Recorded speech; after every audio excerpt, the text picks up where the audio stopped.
ganito mag-break in ng Lexi. Punta kayo ng Sagada, tapos daan kayo dito. Uy, pakyat. Kahit ganito ka tirik yung araw dito, ibang iba yung klima. Saan part ba yung pupuntahan natin? Bakit papalayo ng papalayo naman? Dito na kami mag-park, tapos akyat kami dun sa taas. Ay, may ano dun, oh. May parang tent. Ano yan? Balili. Tingnan natin. Wow. Nagulat ako dun ah. Nakakatakot. Hindi natin kilala yung mga tao dito. Ano ba tong pinuntahan kasi natin? Looban.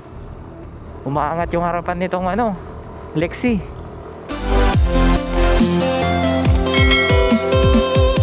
Hi guys, pang 2 days na namin dito sa Sagada. At maglilibot kami dito gamit ulit itong ating Lexi. So nung nakarang video natin ay galing tayo sa Pogo Viewpoint. So ngayon maghahanap naman kami ng lugar na pwede naming pasyalan dito sa Sagada. Kasi bukas uuwi na kami. At gusto kong i-enjoy yung pagbe-break in natin dito sa ating Lexi. Since nandito na tayo, iakyat ulit natin siya dito sa mga bulubunduking lugar dito. Okay guys, so bago tayo magpatuloy sa ating paglalakbay, pakita ko muna sa inyo yung ating trip meter. So nasa 190.5 km na. From Tugigaraw yan hanggang dito, hindi pa ako nagre-reset. Wala naman tayong nararamdaman pa na problema nitong motor na to. Kahit na dinadaan natin sa matataas na daanan dito sa Sagada, mapa-rough road man yan or downhill. Grabe guys, napakaganda. Sulit na sulit talaga tong motor na to. Sa mga mahilig sa adventure, pwedeng pwede siya gamitin pang touring.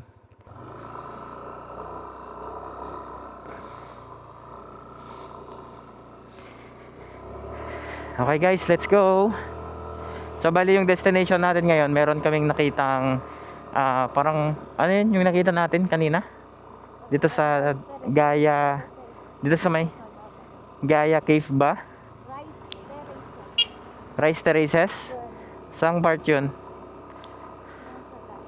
Sagada. Sige, ano yun natin, search muna natin.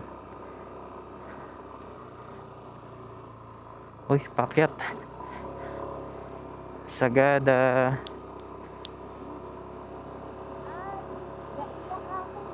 Yun na yun. Okay. Malapit lang naman. Nasa 3.8 km. So bali 13 minutes nandun na tayo.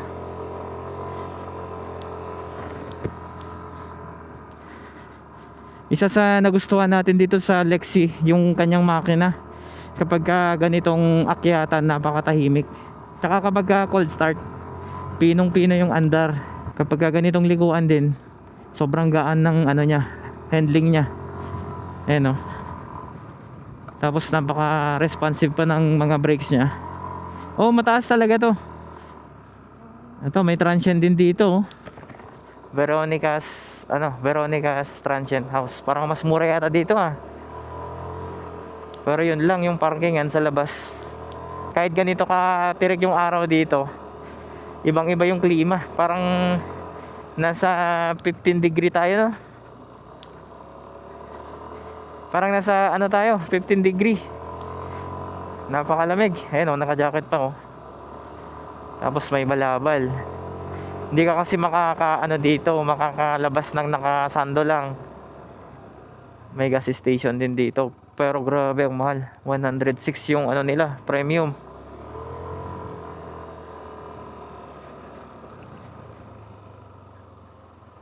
Sakto ba yung dinadaanan natin?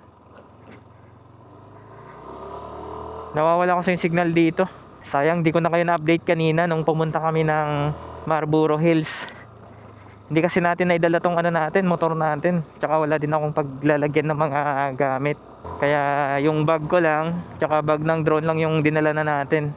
Sad to say na hindi ako na-satisfied dun sa pinuntahan natin dun.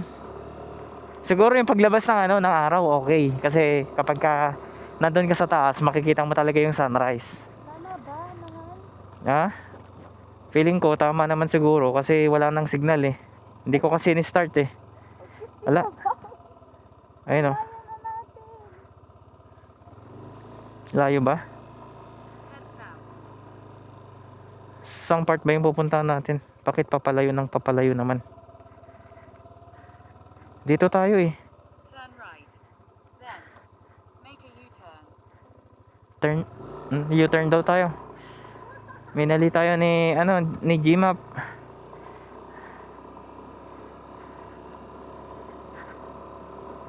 Ayun, balik tayo. Saan kaya papasok yun? Diretso naman yung daanan.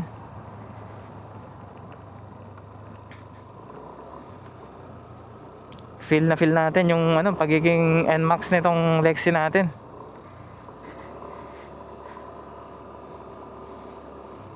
Naayos na pala natin itong side mirror natin. Kasi 'di ba last time na pinakita ko sa inyo, pinalitan natin to ng Ducati Smoke na V2. So ngayon okay na siya. Ang ginawa ko lang, naglagay ako ng rubber doon sa pinakaloob nito para meron siyang stabilizer kapag nadadaan tayo sa lubak or kapag umarangkada tayo kasi medyo ma-vibrate yung kanyang handlebar. Siguro kaya ma-vibrate itong handlebar natin kasi napakagaan ng napakagaan nitong harapan nitong motor natin. Parang doon yata sa gasolinahan yun ah. Hindi, tama naman.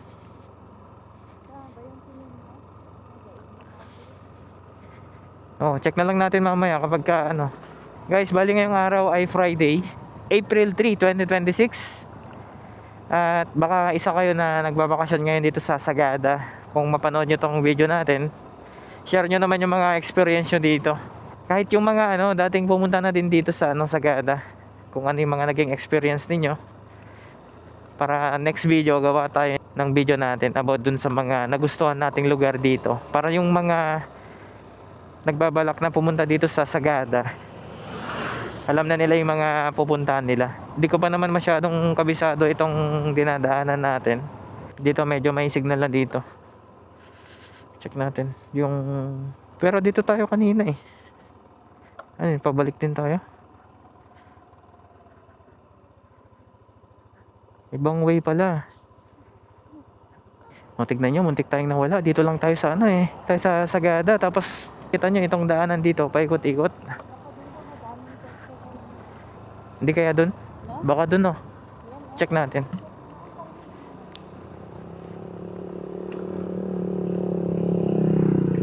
Hindi kaya dito? Hindi naman.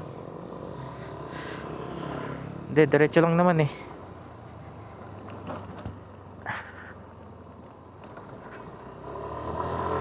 Dami nating nadadaanan dito.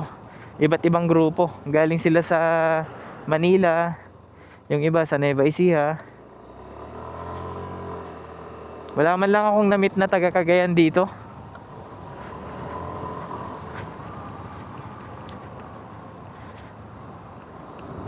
Ganda dito Campsite siguro to.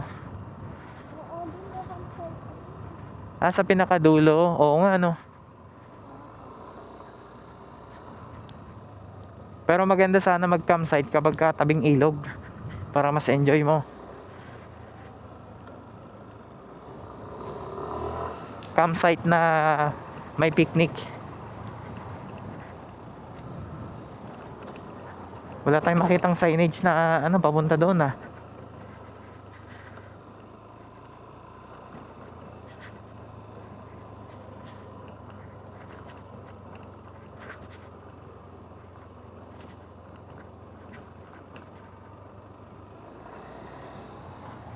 Meron tayong papasukan na kanto dito.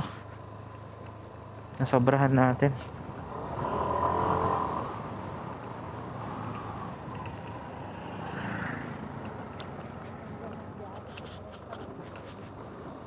Tapos makikita nyo dito yung mga bahay-bahay dito. Hindi, pangit pa yan. Hindi pa... Oo nga. Dito naman yung tinuturo niya. O dito tayo. Baka dito naman. Hindi kaya dyan?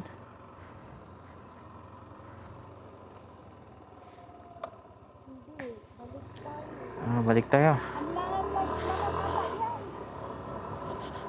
Hindi, dyan tayo dyan yung... Hindi amlangan to. Yan talaga yung pupuntahan natin. Naligaw lang tayo. Sobrang ginaw dito.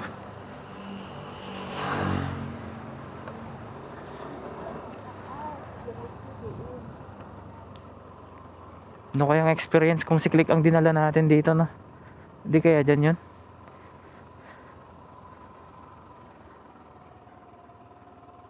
Oh, ito mo, tinuturo niya tayo dun sa ano.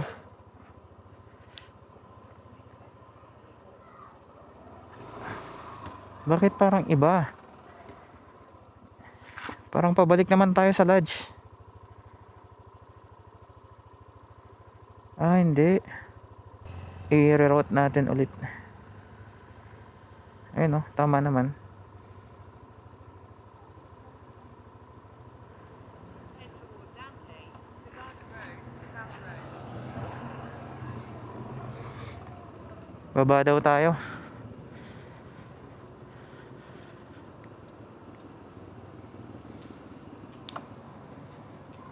In 150 meters, sharp right onto Dante, Sagada Road, South Road. Ito na yung pinaka-town proper nila dito sa Sagada.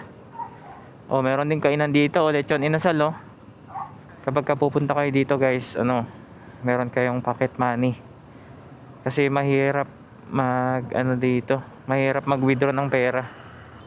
Pasok tayo dito. Ito tayo papunta doon sa ano namin, sa may transient namin. Sagada Road, 1.5 Dito din pala tayo dadaan, eh.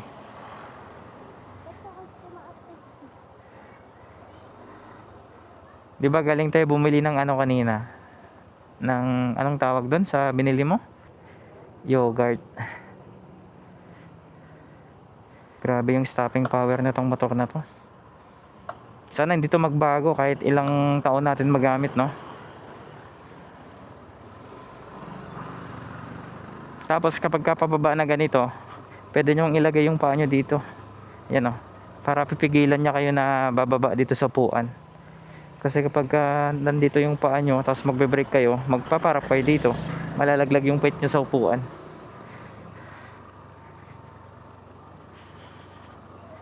Dito kasi sa transient namin, malapit lang yung mga kainan, bilihan ng mga souvenirs. Ito yung lemon pie. Bili daw kami mamaya. Pakita ko sa inyo tong ano, dinadaanan natin, guys, oh.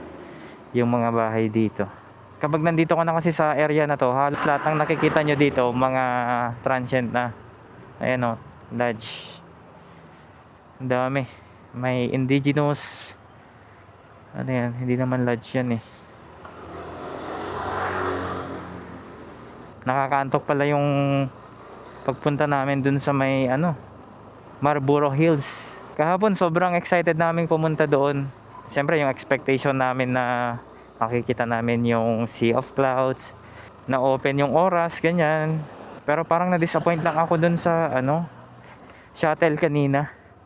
Kasi ang pagkakalam ko, kapag ganon, nagbayad ka ng shuttle, nasa sa amin kung anong oras kami babalik.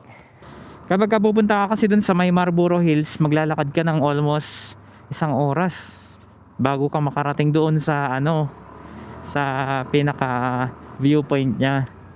Eh ang nangyari, may kasama kaming dalawang ano, may edad na rin. Siguro mga early 50s, ganyan, yung taon nila. Tapos yung 1 hour na paglalakad namin, syempre huminto-hinto rin kami. Sabihin mo na lang nasa ano, yung balikan namin 2 oras.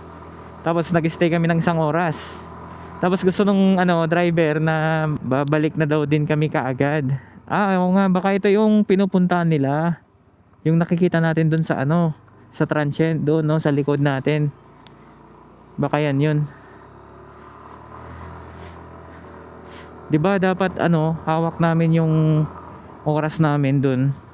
Okay sana kahit nagtagal kami ng 2 hours para naman ma-enjoy namin yung view.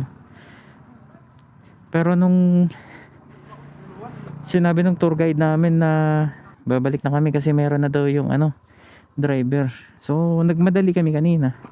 Guys, andito pala tayo sa ano, papuntang Manila. Cervantes, Ilocos, oh. Balogan. Yan, yung mga lugar na ano, Dito tayo. Ayun, malapit na tayo. 300 meters. Ito yung daan kapag gusto nyong pumunta ng Vigan, Cervantes, Ilocos Sur. Dito yung daanan.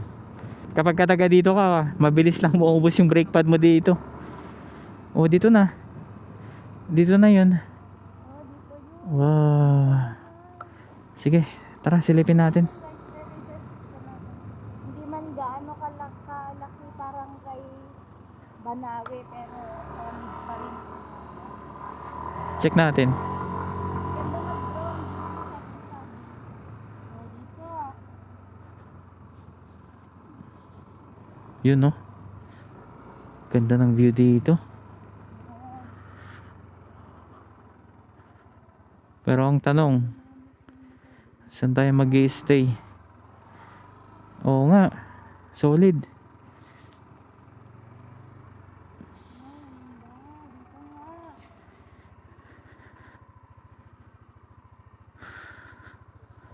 Yun o, dito, pwede tayo dito. Dito na kami mag-park, tapos akyat kami dun sa taas. So, akyat muna tayo dito sa taas.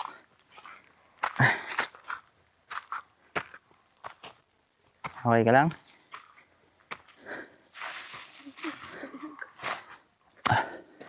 Napaka payapa ng buhay dito. Upuan pa ah. May upuan dito. Pero madumi.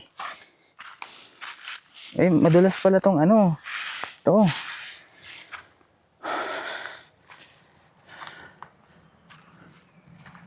Sulit ba yung pagpunta natin dito? Uwi na tayo bukas.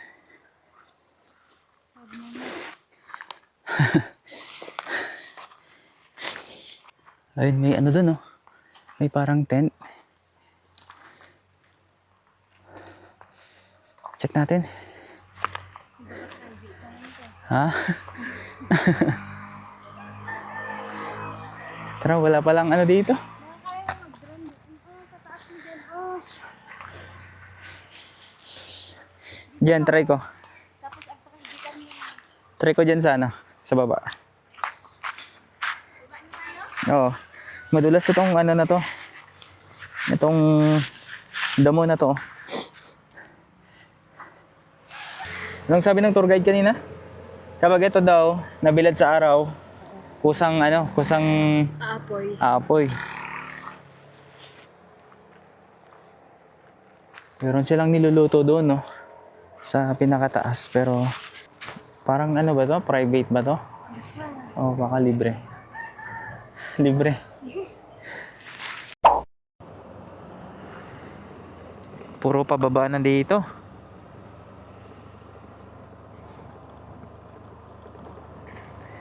Alalay lang tayo sa preno. Ano ba yan? Mabisil, ha? Eh? Haven?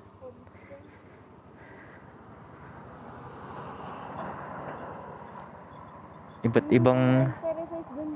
Oh. Oo nga. Iba't iba yung mga ano, iba't ibang view yung nakikita natin dito. Yan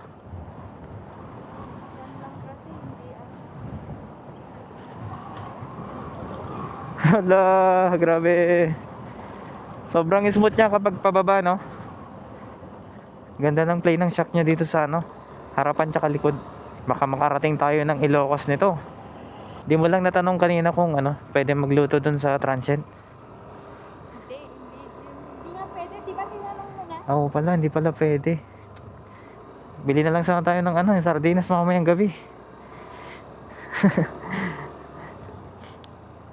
Yung 1,000 mo dito kapag kakain ka, grabe. Isang kainan lang yun, no? Tapos magde-dessert ka pa, wala nang matitira. Saan papunta to? Saan tayo? Ano yan? Balili? Tingnan natin. Oo. Silipin lang natin kung ano yung meron dito.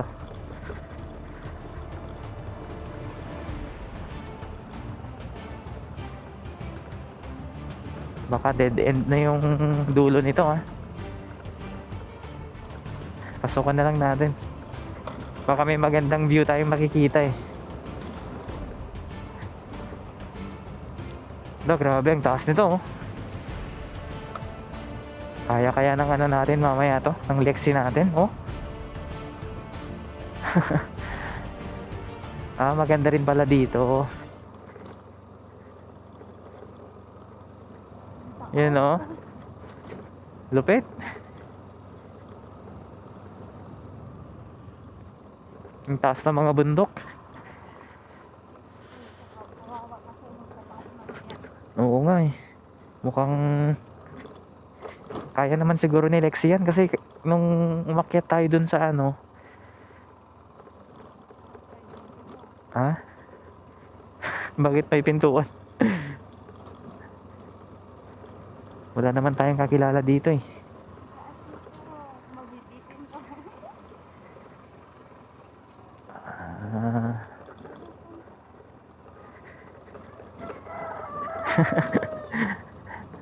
Ganda ng view oh. May ilog ka. Check natin ah. Yan yung sinasabi nilang rice terraces. Pero, ano kasi, ano na pinagkukutat pa. Ano na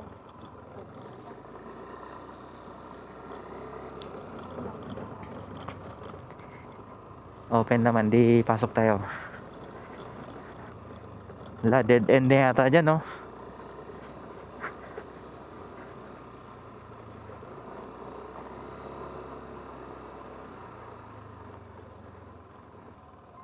Grabing paikot ito oh. Wow. Nagulat ako dun ah. Mga bahay-bahay na yata yung makikita natin dito. Ano pa ba? Laka.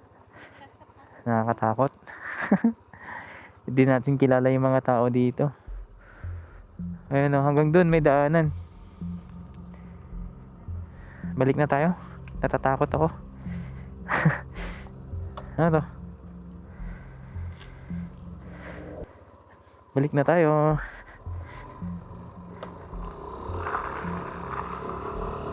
Wala ka. Kaya mo kaya? Ano ba tong pinuntahan kasi natin? Looban.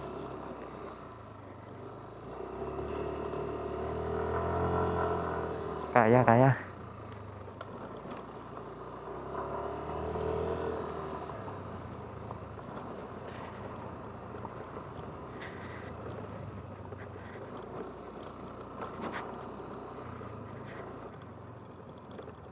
Tataas ng mga bundok. Sariwang-sariwa yung hangin. Ayun yung ano sinasabi kong daan no, na karugtong nito. Yun na part. Barangay na yan. Ayun no, nandun pa yung isang daan no. Baka pupunta sa doon sa ano, doon sa isang barangay.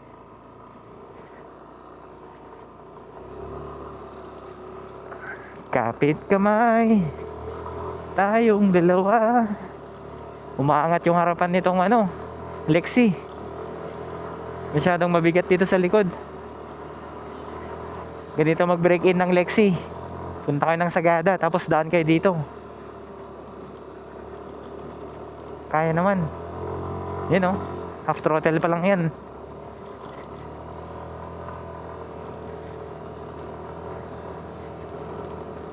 Halos buong ano no, klase ng daan na daanan niya na.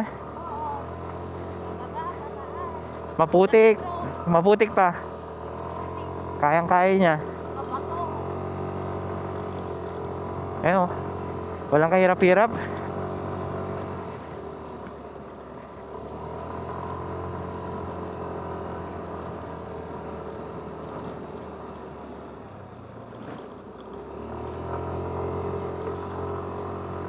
Hindi ramdam masyado ni Lexi yung ahonan dito kasi yung daan, ano siya, paikot-ikot. Bontok dito. Bontok. Saan yung Bontok?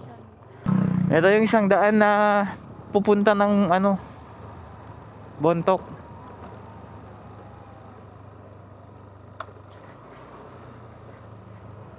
Guys, tapos paggagamit nyo pala yung Lexi 155, kapag ka 1 bar, expect nyo nasa ano pa yan, almost 1.8 to 2 liters pa siya.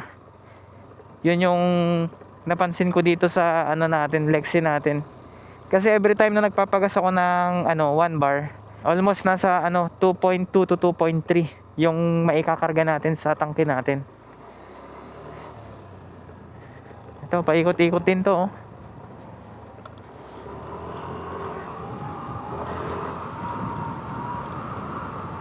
Isang araw lang natin ano to, binaby. Tapos makailang ano, ilang araw bago natin ano, ilang araw, 1 week no, bago natin binahay dito. Pero grabe yung resulta ng pinapakita ni Lexi. Expectation ko dito sa motor na to, parang alam mo yung ano, parang ano siya, parang same lang sila ng Gravis. Pati yung laki niya, tapos pati yung mga panel niya, ganyan. Pero iba pala nung nakita natin talaga sa personal, mas malaki ito. Tapos tinry din natin tinabi sa NMAX, di ba?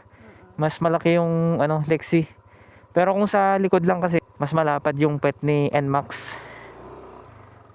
Ganda magtambay dito. Kahit saan ka pumesto dito, pwede na.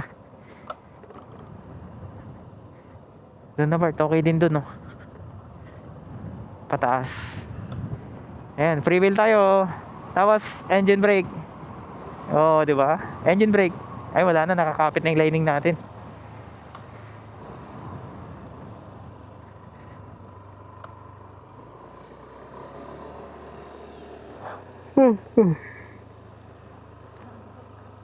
Nakakanto.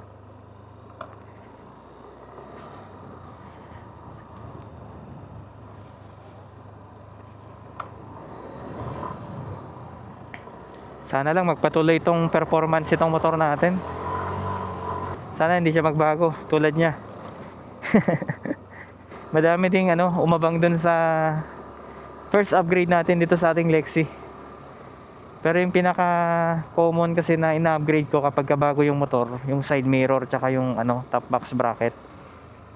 Tapos sinusunod ko na lang yung busina tsaka yung ilaw. Ah, dito yung bontok ko. Papuntang bontok yun, oh. Paano, Tats? Balik na tayo sa ano, transient natin. Naantok na ako eh.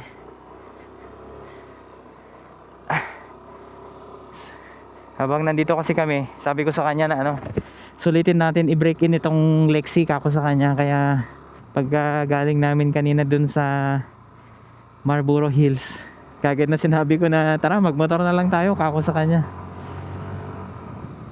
Yung oras natin ay 12:10. Tapos mamayang hapon bili kami ng ano, souvenir. Pansin ko dito sa Lexi habang tumatagal lumalambot yung mga shock niya. Bangkingan, oh. Tignan nyo naman.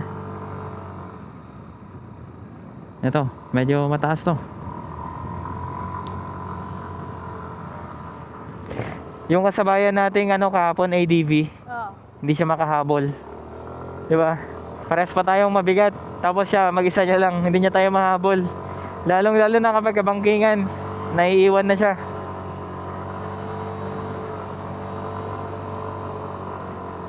Kasi itong ano, Lexi, 'di ba sa click ko, kung napapansin mo, dalawa tayo.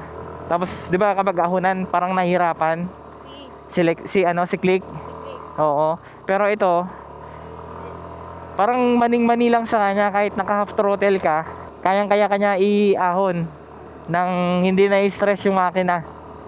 Napakatahimik, no? Pero alam mo, kapag papalitan ko tong ano nito, pulley tsaka spring niya, mas magiging responsive pa to. Tsaka mas magiging smooth pa yung makina niya.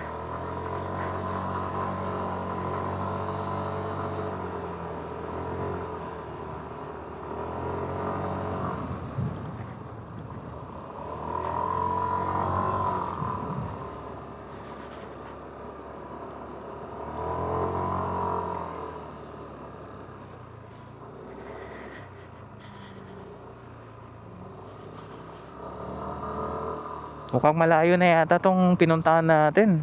Sige pa. Ha?